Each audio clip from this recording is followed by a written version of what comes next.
एक नेक बाप की मजबूर लड़की की रुला देने वाली कहानी।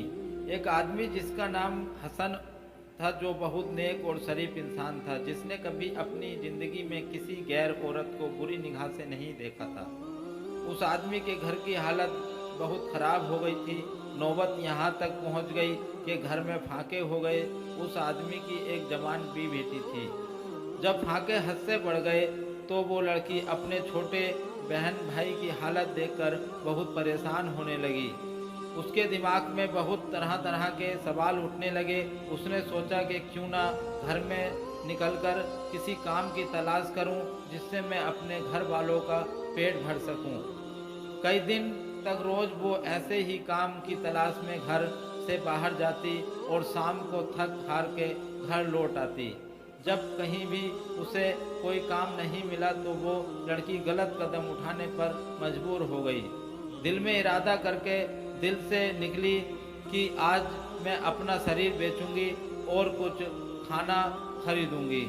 वो लड़की घर से बाहर जा पहुंची जिस्म बेचने। लड़की वहां गई और लोगों को अपनी तरफ आकर्षित करना शुरू कर दिया। वो लोग जो अपनी तरफ आकर्षित करने की कोशिश करती रही, लेकिन किसी ने भी उस पर ध्यान नहीं दिया। ध्यान तो दूर, किसी ने उसकी ओर निगाह उठाकर नहीं देखा। लोग आते और उसी ओर नज़र उठाए बिना निकल जाते। इसी तरह खड़े खड़े लड़की को शाम हो गई। वो परेशान होकर घर की ओर कदम बढ़ाने लग गई। जब घर पहुंची तो अपने वालिद को परेशानी में देखा। दरवाजे पर बाप ने बेटी को देखा और पूछा, बेटी कहाँ गई थी? लड़की अपने वालिद की बात सुनकर उनके पैरों में गिरकर रोने लगी और माफ़ी मांगने लगी। और फिर रो रो कर सारा माजरा बयान किया कि अब्बा हुजूर, मुझसे अपने भूख से बिलखते हुए भाई बहन की हालत देखी नहीं गई और मैं मजबूर होकर जिस्म बेचने गई थी। लेकिन एक भी आदमी ने भी मेरी तरफ नज़र उठाकर देखा नहीं।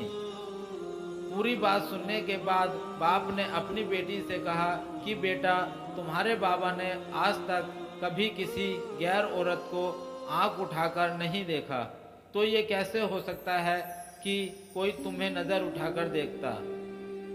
इसलिए अपनी गंदी निगाह किसी औरत पर मत डालो, क्योंकि नज़र गरम बीज होता है। जैसा बोओगे कल को वैसा ही पाओगे। आज आप अपने आप को खबरदार करेंगे तो कल तुम्हारी औलाद भी महफूज रहेगी।